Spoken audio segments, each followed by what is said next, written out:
Thanks for joining us. In order to support us to produce Clancy's Kitchen, you can donate as little as €5 or $5 a month and gain access to exclusive content. Just go to www.patreon.com/Clancy's Kitchen. That's www.patreon.com/Clancy's Kitchen. Enjoy the podcast. Céad míle fáilte, croeso nôl. Welcome back to Clancy's Kitchen, the podcast. And we're really happy to have Donal Clancy back in the kitchen with us today. How are you keeping, Donal? Keeping well, thanks. Good. Good to be back. Yeah, haven't seen you for a little while. Yeah. We've all been busy doing this, that and the other. Lots of things, yeah.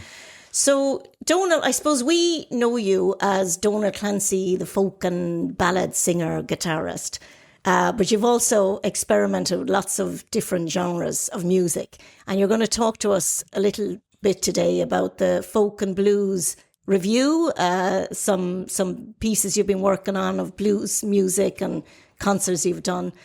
We'll get to that in a minute. But before we do, give us a little bit of, remind people of your background in music, where it all began, where it started, your influences, the early days. You picked up the guitar first when you were about 8 years of age, is that right? Yeah.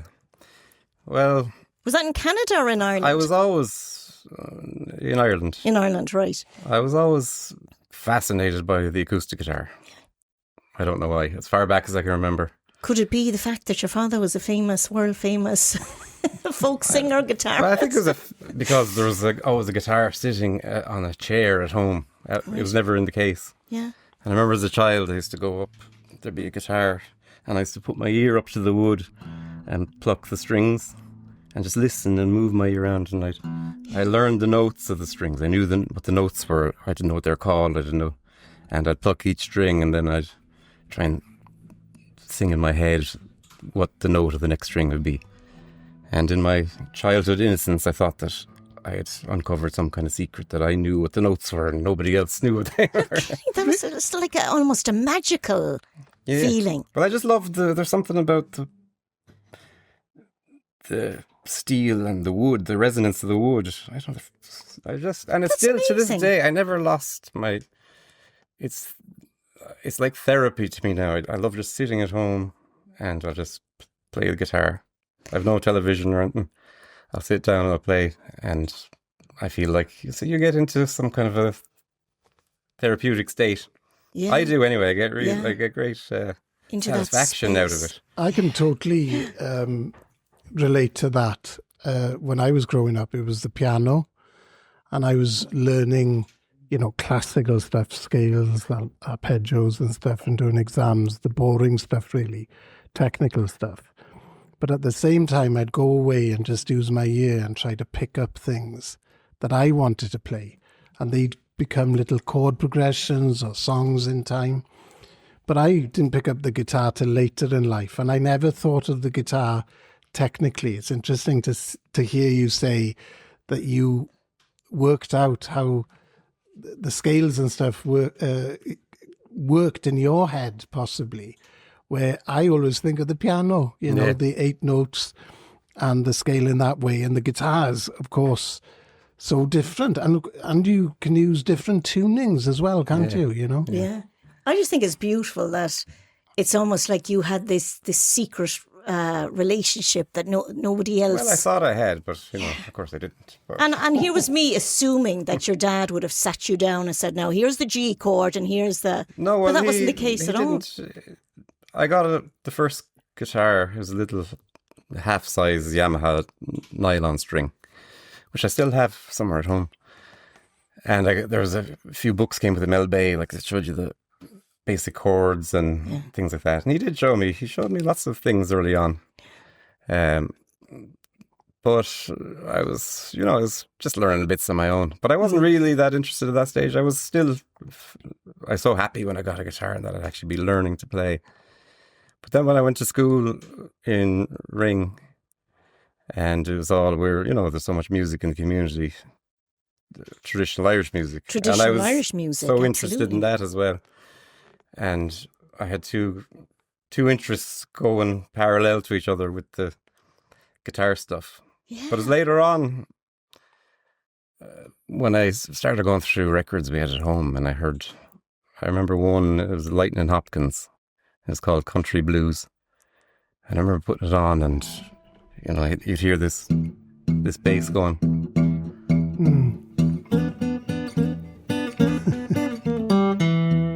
Wow, you get into the groove of that, couldn't you, so quickly.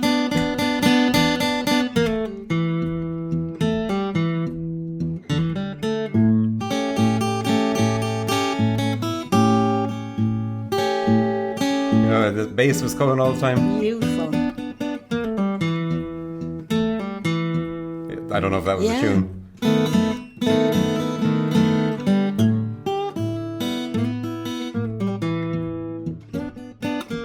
So I was listening to this and I was thinking, Yeah. there's more than there's. I'm He's playing lead and somebody else is playing the. So it was very much. It sounds very much to you like it was the sounds you were picking up on, just the melody and the sounds, as opposed to one player couldn't be making all that sound. I was looking at the back of the record and just said Lightning Hopkins guitar and vocals. Yeah. I said, like, who's doing that? You know, there's simultaneous, things going on. Yeah.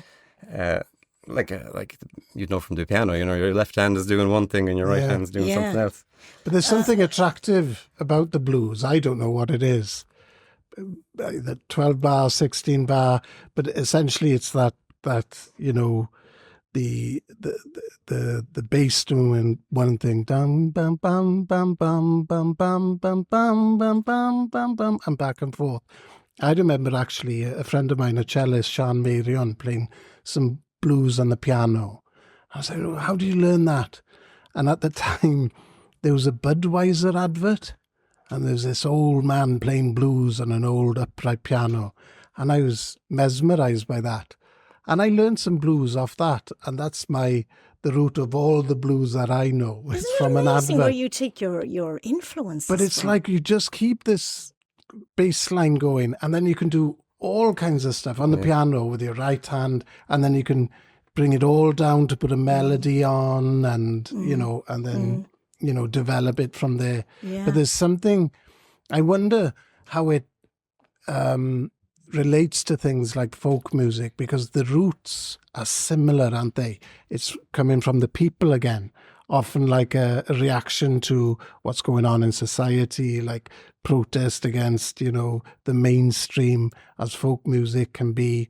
So I wonder if it hits us in that, subliminal way, that there's something earthy and real about it, But one of the things that really attracted me to it then was the idea of, one person, being totally musically independent. You didn't have to have a band with you. You didn't, if you're playing lead guitar or whatever, and you had to have someone playing rhythm, and how, these musicians, they were soloists. As a soloist, being able to come up with all the different sounds.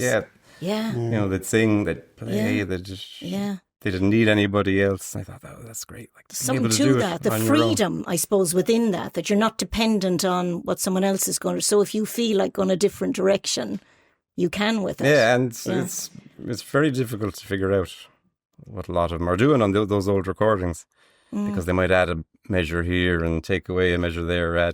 So none of that was thought out in advance. That was totally kind of spontaneous. Very spontaneous, yeah, totally. God, the freedom in that. Yeah. I remember being up in your house in Helvig as a kid, and your record collection was everything from Simon and Garfunkel to Neil Diamond and Don McLean, Odetta. Yeah, there was a broad range, but was there blue? I don't remember blue, but there must have been Josh White. There was Josh White, some old Lead Belly records, and Lightning Hopkins, and later on after that, my father could play Freight Train on the guitar, and your father, I remember in this very room, it was one of those hot summers. Yeah. Remember, he used to come down and he'd put everybody to work, because the place would be all overgrown with weeds and everything. And he came in, the sweat was pouring off him. Yeah. I don't know, he might have had a white, undershirt vest on him. Right.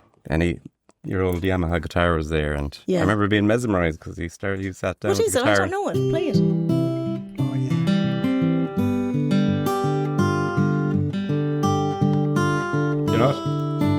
It's coming back to me, yeah.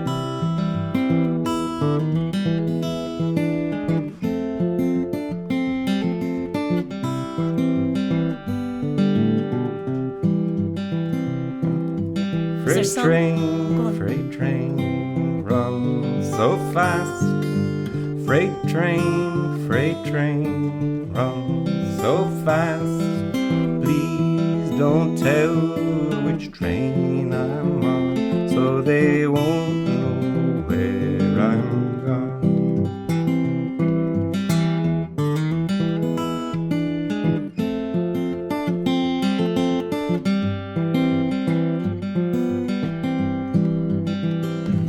Oh, gorgeous. So Who's that by?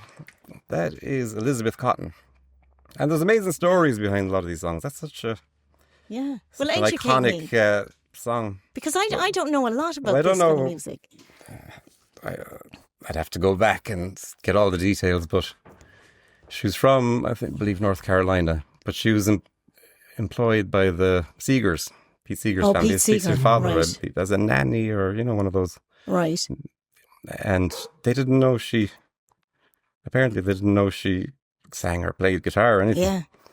And as you'd imagine, they had instruments in the house. They're well-to-do academic, we're in New York or Connecticut or something. Yeah. Yeah. And she took up the guitar one day in there and started playing. I don't know if she knew anybody was around, but they overheard her playing that song. Wow. They couldn't believe it. And that was she just- wrote I'm not that. sure if I've She seen wrote some it. footage of her. Yeah, she Somewhere, yeah. wrote that song when she was 10 years of age. Imagine. And she was left-handed, but she played, the guitar was strung for like a right-handed player would play. That's it. So she had all the chords upside down, but you know what I'm doing with my thumb there? Yeah. The thumb is keeping that beat going, Yeah. and your fingers are picking out the melody line. That's a picking style a lot of people today use. Yeah, so I use that because I love it. It's great for when you're recording because you really keep in tempo using that. It's usually the 1 and the 5, isn't it? The root and the fifth, just keeping that rhythm and bass line going. But did the Seegers then help her, help her out and get her? That song known? is such a iconic song. Everybody sang it and recorded it and everything going back along. Wow. I And wonder you if kinda- that was the root of that picking style, because I use it because I love it, as I said before. But it affects so much more than just blues, It's used a lot in folk, country. I remember watching Mark Knopfler from Dire Straits, and his beginnings were with the acoustic, and it was saying that was the style that developed into so many other songs that became rock and roll for him. Even the famous song, with a great intro, Dire Straits, and it's all finger picking. What's the song now? Money for Nothing, no? Is Yeah, Is that one? Yeah. But you watch it and listen to it. It's not with the black drum. He's actually finger picking. Well, it goes back to those black rural blues musicians. Yeah. And then in country, you had Merle Travis and Chet Atkins, who play with that alternating bass style. And in country music, they call it Travis picking. Yeah. But everybody, I think, probably learned it in the 50s and 60s because of the popularity of Freight Train. Yeah. There's So a if great you learn, when you learn that tune, it opens up a whole world of music to you. Then when you learn, when you say it like that now, it does make you feel it does open up so much of the music world. I saw a video, I'd seen it before. It's a great YouTube video of Towns Van Zandt, and it's very Dust Bowl, and there's an old guy in the background, and he's singing, is it Poncho and Lefty, that famous song that people later covered, all the great country artists, including what's his name now, Roisin? Oh, Willie Nelson. The song that Willie Nelson and the Highwaymen did it, I think, but it's all that picking style. And when Townes Van Zandt does it in this sort of shack environment, it's really rootsy and earthy and real. Well, they overlap, don't they? The folk and the bluesy scene. Was it the kind of generally the folk revival at the time when the Clancys went to New York? All of this was happening, and there were overlaps, weren't there, between? Absolutely, yeah. Well, their first residency in Chicago, they were opening for Josh White. Well, all these blues artists as well. A lot of their early recordings were blues because that's what their label were looking for. But they were very, they're working musicians. They played the popular music of the day. So Josh White, tell us a little bit about Josh White. I don't know that much about him, only that my father was definitely very influenced by him. I know he was very active in wasn't he very active in the rights movement? I don't know. I don't think so. All I know is from a very young age, he was a guide for Blind Willie McTell, or one of those blind blues men who recorded in the 20s and 30s as a teenager. And he was an amazing performer. You can find his videos now. It's great. We live in a great age now where you can find all this stuff. When I was growing up, none of that was available, so I didn't know. You couldn't watch somebody play or... Right. I didn't, we had records of the CDs weren't even a thing the really. Pre-digital age, I think I remember hearing your father talking and citing Josh White when he talked about stagecraft, not only being a great musician and singer, but how he could turn up every night and put on his show. He knew from the time stepping up onto stage and onwards what he was doing.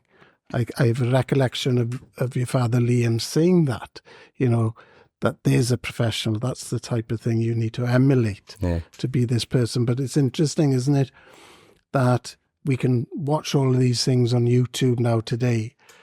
But back in, let's say, Greenwich Village in the late 50s, 60s, that was the place, wasn't it? The melting pot with all these Imagine then what an experience it was to see that live. Musicians came, Well, a lot of the older blues men were kind of were revived in the 60s. They had recorded in the 1920s, 1930s. So, like Mississippi John Hurt, for example, he recorded in the late 20s, and his recordings were a flop. They had no commercial success at all, and he went back. He was a farmer, sharecropper in Mississippi. And what was the reason for that? Because when young college kids up in the Northeast, in Washington, New York, they were discovering these old 78s, these old recordings. And in the case of Mississippi John Hurt, one of his songs was called Avalon Blues. So they said, Avalon's a town in Mississippi. Right. They said, maybe if we go to Avalon and look for him, we'll find him. And they did. I can't remember the names of the kids. They're college kids, white, Yeah. And they went down and they were pointed in the right direction. And they found Mississippi John Hurt. And they weren't sure. They thought maybe this person's only pretending to be Mississippi John Hurt. Really? And they asked him, can you play Avalon Blues? And he took up the guitar exactly like it was on the recording. You're kidding. And only for that would have been lost. No one would have known. And as an old man, then he had a great career in music, but people loved his style. He was very similar to Elizabeth Cotton, which was unusual because he was in Mississippi. He was much more hard hitting blues with slide guitar and all that. Yeah. And a lot of one of his tunes very similar to Freight Train. Yeah, give us a tune.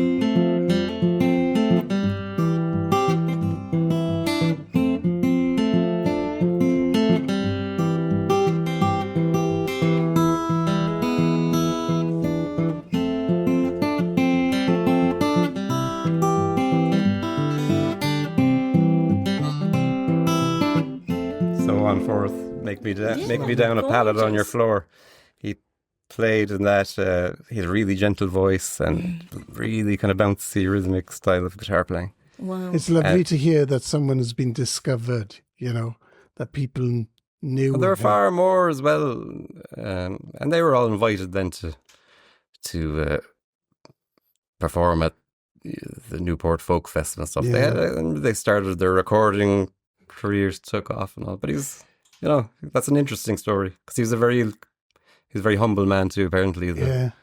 they took him into a guitar store in New York and said, "You can have any guitar you want," Yeah. And he just took he wouldn't go for the most expensive or anything. He That'll just do took me real just humble. fine. It makes you think, actually, well, it makes me think how much great music and great musicians that possibly, and songs we'll never hear because they didn't come into the public sphere.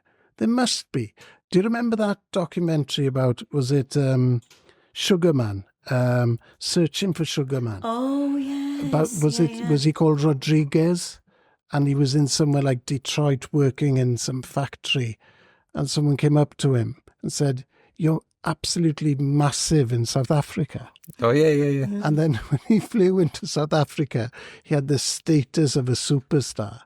And yet in Detroit, he was just walking the streets, living alone, leading a humble life.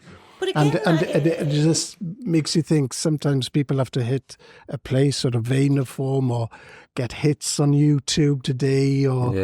But there must be some real gems out there still in this world that we might not have heard. And it's like you say, now we have access to it. But if you think back then, we didn't. Like a record, wasn't it even with the Beatles? That's how they became known in America. Like somebody would take their record and go to the States or play it. If you go back further than that, if you think of sea shanties and a lot of the travelling songs and all the rest of it, this is how cultures and songs reached places, Yeah, it's like a amazing. lot of sea shanties have versions.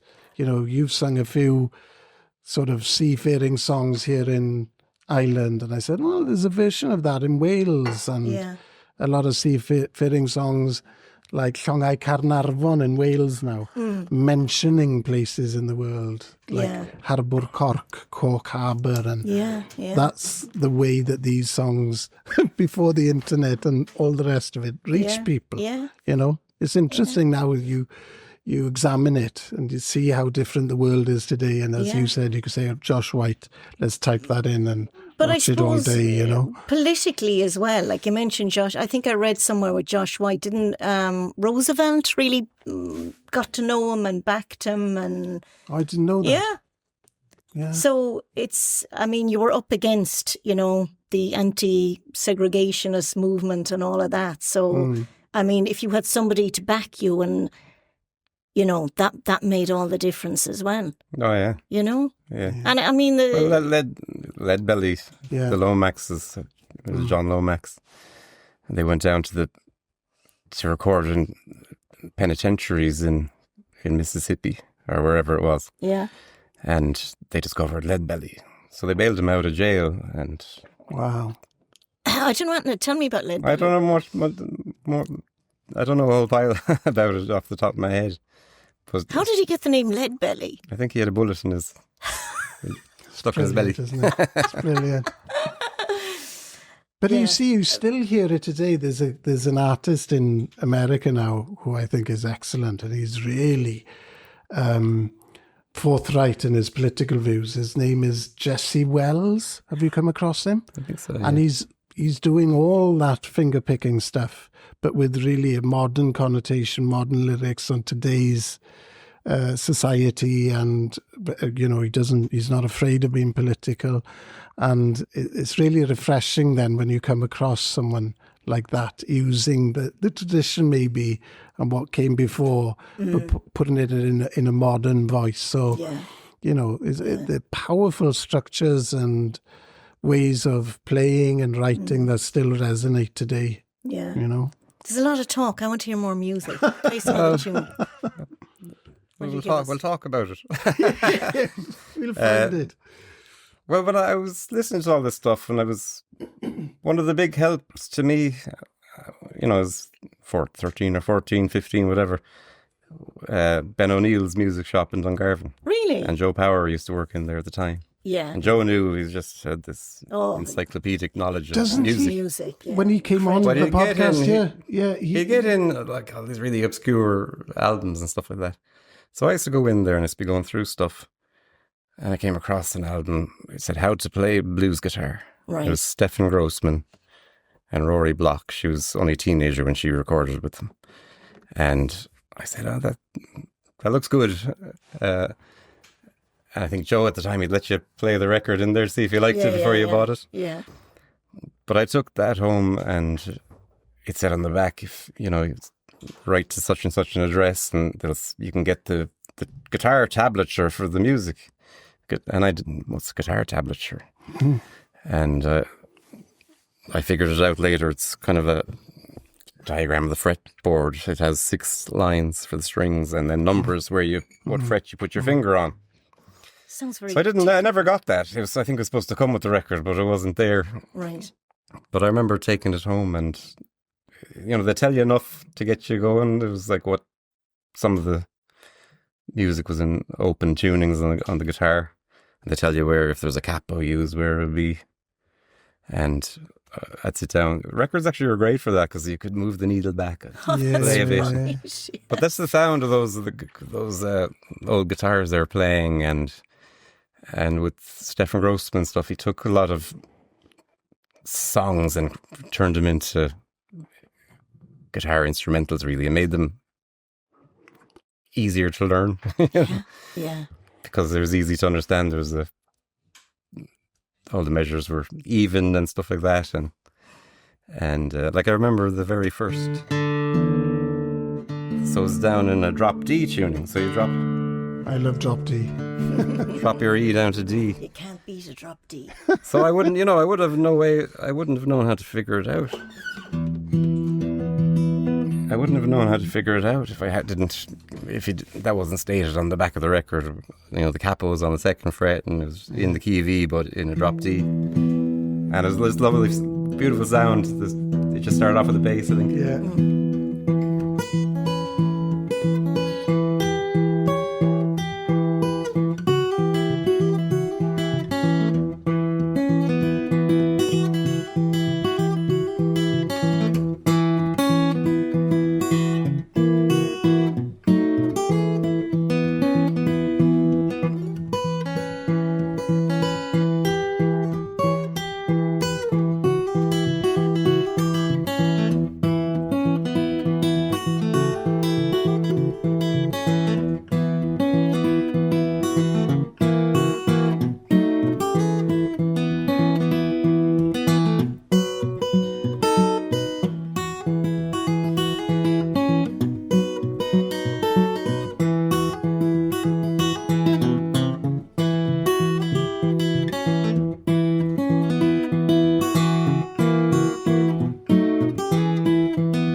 Gorgeous. Donal. I can't remember, That's it was beautiful. old country rock or something it was called.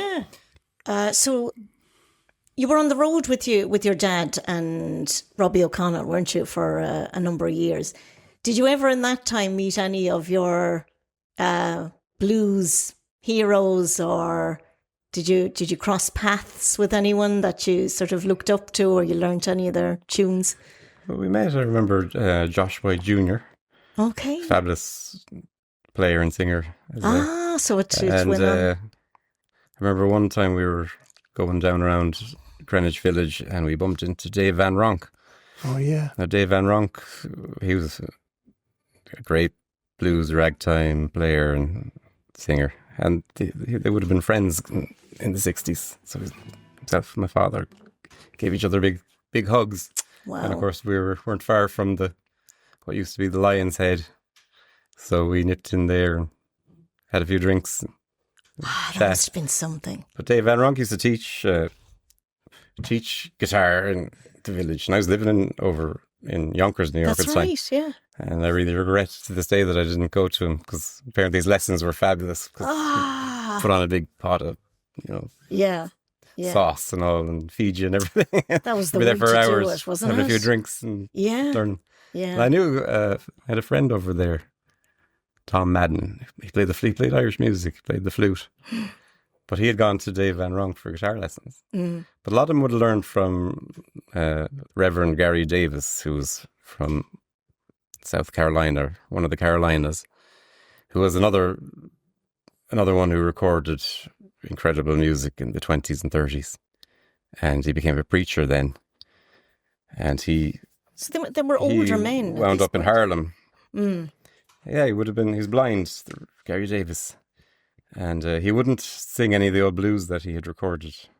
Because he became a preacher. It was the devil's music, so he wouldn't sing. He played the guitar. He was an incredible guitar player. Well, he sort of renounced all of that because he found God, was it? Yeah. That was the music of the day. It was too racy, was it? He'd play the guitar parts and he'd speak the words, but he wouldn't sing them because he only sang spiritual music after that, which is incredible as well if you hear the spirituals he sang. But his playing was phenomenal, but he taught guitar in Harlem. That's how, and Stefan Grossman and I think Dave Van Ronk probably, there's a whole bunch of people learned from him.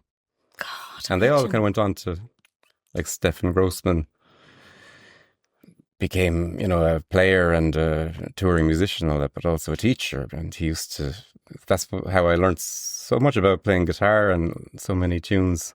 I used to send off for books, and he used to have taped guitar lessons from loads of different players in different styles. Yeah. So I learned loads of stuff. I can't remember half of it, but you learn so much about just the instrument thing.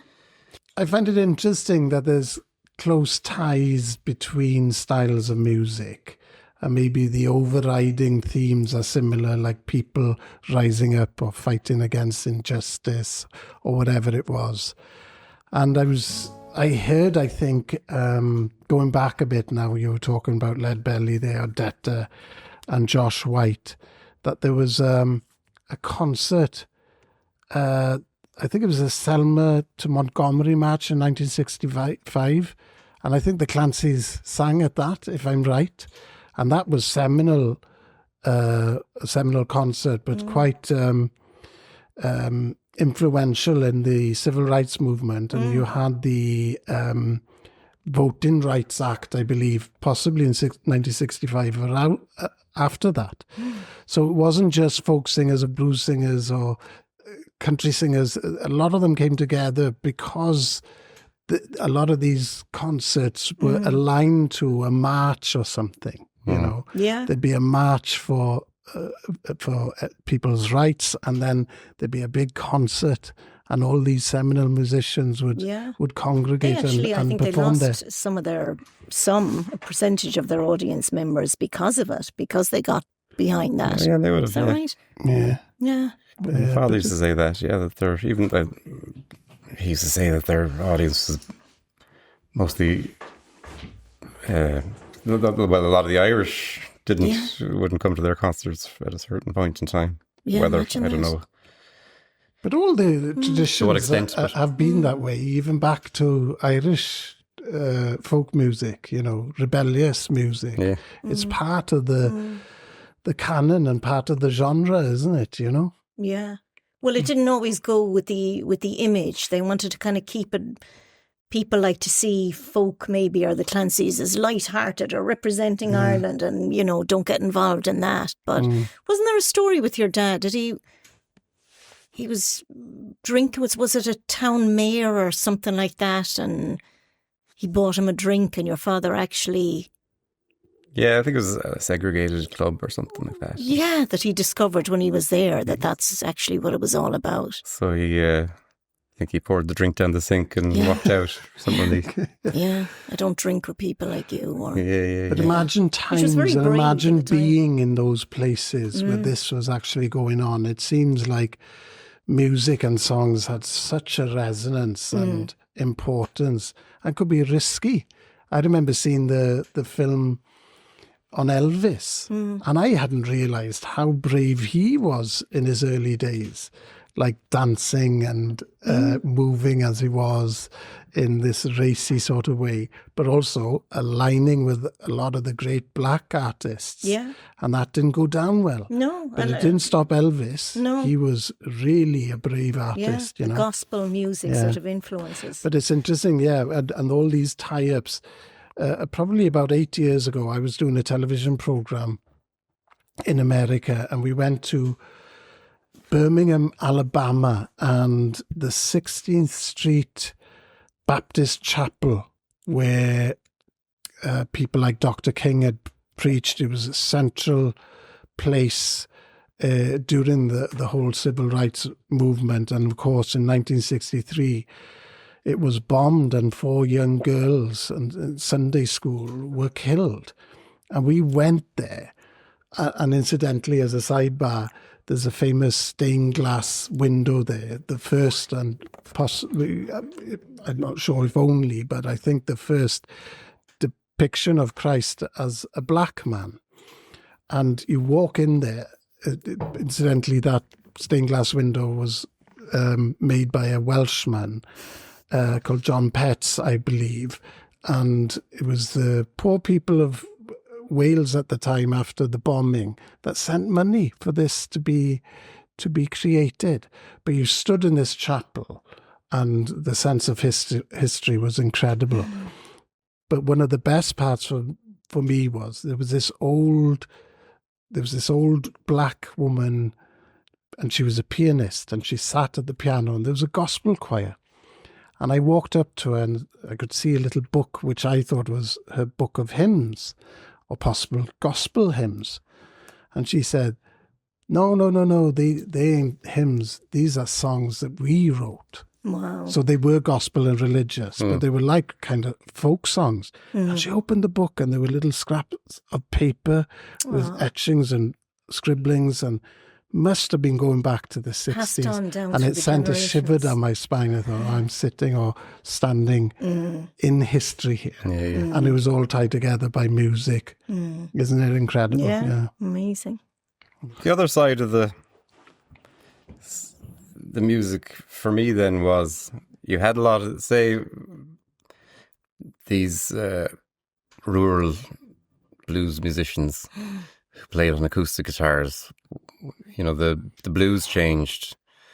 It became more urban. They would have migrated up to Chicago, and you get the whole electric blues in course, Chicago. yeah. So you had a lot of these, like Big Bill Broomsey was one.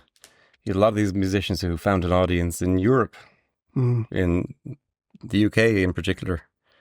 And they inspired all these youngsters in the UK to start. So over there you had the 3 kind of big names. You had Davy Graham, Bert Jansch and John Renbourn, who took a lot of that music and kind of made it their own. Davy Graham, he would have done a lot of travelling in the East, and he blended all these sounds together. Incredible player. Wow. And, they kind of blended the music with the sounds we're more familiar with over this side of the Atlantic. But Can you give us a little taste of well, something? Davy Graham's his big tune. It's kind of like another tune everyone had to learn. You know, you learn Freight Train and you'd learn Angie.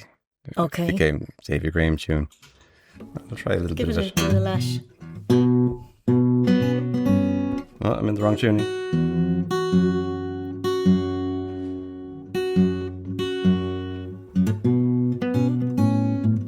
Oh, yeah, of course.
that anyway. God, that lovely. really went places you didn't expect, didn't it? You know, there was all kinds of influences coming in. Well, that was. I've forgotten about it. I of There was course a bit remember there that that- one. Yeah. You know, people come up with their own versions. So Yeah.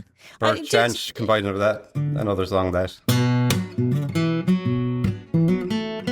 It's a kind of another Right. tune. Yeah. Do I hear echoes of kind of Archie Fisher in there as well? Well, you do. Western Well, you see- Ireland. You had You a feel of that. that's would have been a well-known little kind of lick or whatever motif Yeah. in America, but Yeah. that walking bass line down. Yeah. Yeah. Ah, yeah. It's almost like a But standard. it's isn't it? a Yeah. simple It's tune, like but Stray Cats it almost caught there, on, isn't and it? Yeah. Davy Graham recorded it. But then everybody, John Renbourn had his version, which I played one of his parts in there, and Yeah. Bert Jansch had his. Yeah. And there are three great players who were influenced by the older blues men who toured in the UK. Mm. But they had really distinct styles that put in their own variations into Yeah. songs, and then mix it with Irish music and Yeah. British folk I was music. just Well, gonna I was say- going to say something All there. right, go Yeah, on. you, Yeah. you But can go, while you but- mentioned Western Island, then Yeah. Yeah. say John Renbourn recorded a tune or composed a tune called Judy, which is his take on Angie. I Okay. can't remember how it goes. Except he went to that note and said, Yeah. I used to be able to play it one time. Yeah. But everybody, and I always maintain that, Archie Fisher, the Western Island, Yeah, was based on definite that. echoes of that But, there. Yeah. I combined the two in the show. Yeah. So Love that. Yeah.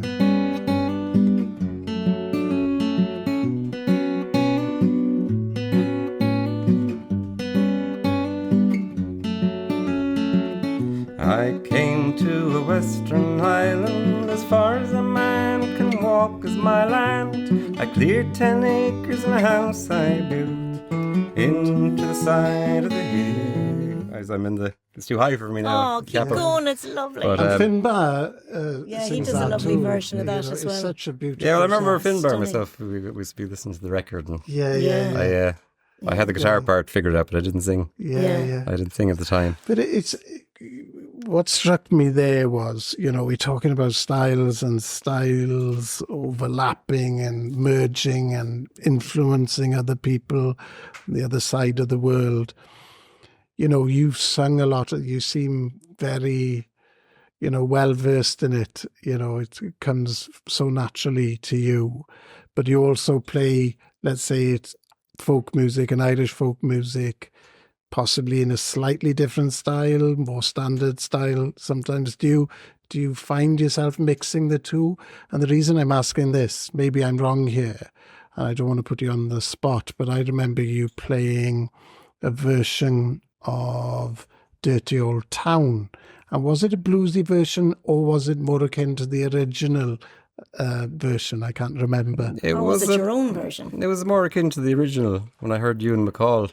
That's it. it. Yeah. But I kind of thought, I can't remember how. Sorry. I can't remember what way It had a sort of I played it a few bluesy- different ways. Well, I don't know. It was slightly, it was drop D or something. Because I was thinking the same as This you. is it, Like, you how do see. you the combination of the Yeah, folk but and the blues? I was never that fond of the song because Right. you hear so much Yeah. vomited out in pubs and all that. Yeah, I know. But when I heard Ewan McCall, I really liked his. But that immediately sounds a bit more bluesy, doesn't it? And was the da da da da Yeah, no, I don't know if da, da, I kind of thought maybe how would Big Bill Broomsey have played it. right. But Big Bill Broomsey always kept that You kept that constant going. bass going. Yeah. I think I used to do it like that.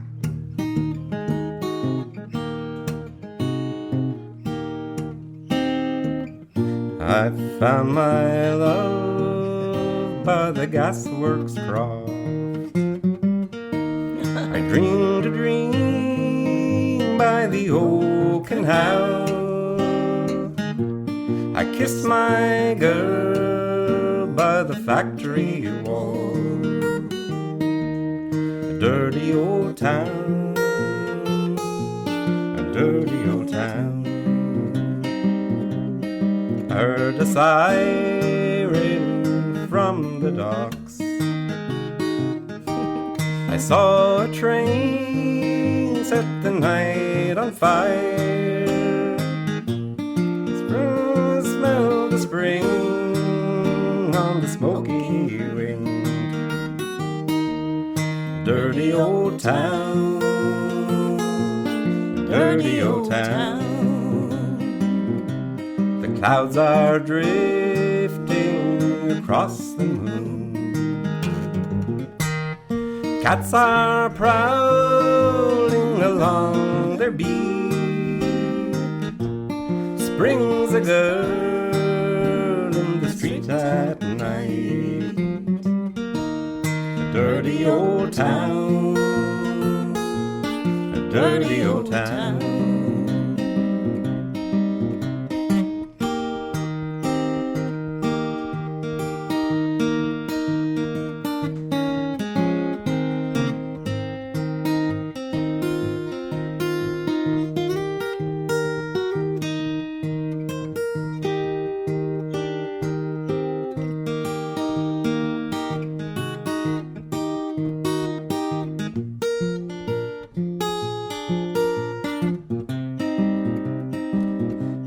I'm gonna make a big sharp axe and chop you down, Shining steel, tempered in the fire.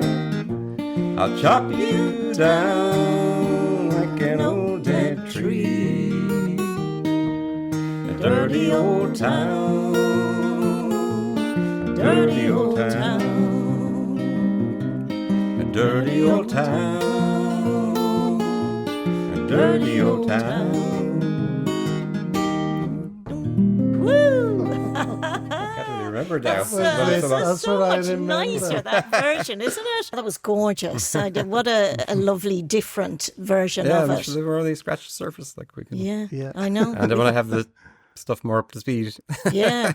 I have No, a bad finger, I have a bit of arthritis now, but I was thinking, God, I'd love to play some piano. Some piano along on that it. would be gorgeous. There we Yeah. go. There's the next podcast, I think. We could get loads of mileage out of this. Learning the blues with Donal Yeah. Clancy. Absolutely. Yeah. Joel, it's been lovely having you back. And Pleasure. and this other side of Donal Clancy that I wasn't aware of. I remember seeing a poster, I think it was last year in Clonmel, Donal Clancy Folk and Blues Review. Well, I was should like, mention. Are we still rolling? Yeah. I should just mention all this kind of stuff has been, something I sit at home and do by myself, And Jerry Lawless of Clonmel World Music, he kind of heard me doing a few things, and he was running a blues weekend in Clonmel. He said, "Will you do a full show of all that stuff, American folk stuff and some of the blues stuff?" I said, "Yeah." So I had to put that's how it came about that I do it at all, is that Oh, really? I was challenged by Jerry to put I'm so glad show you together. did. So it's a combination. It's kind of everything I don't do. Yeah. All the But other I music think that I that's don't. that's you, Donal. It's like, it's not a case of, well, I saw my father performing and I thought, I want to be up there. I want to, like, there's something really natural in the way you explained it today about just listening to the sound of the strings and how it combined the wood and the metal and how everything comes together. It just runs through you. You're such a natural performer. It's who you are, and it's not whether you have an audience in front of you or not. It's your soul comes through in your music. You're a bit of a genius, really. Fecker. So we'll have to do it again. Yes, we will. We're only getting into it. We're Scratching only the surface. getting warmed up. Yeah. So join us for part 2 of this further along the line when Raylan's arthritic fingers might be sorted out and he's back on piano. Lovely. Join us again for Clancy's Kitchen. Gurv Mila Mahogwev, Slán go fóill.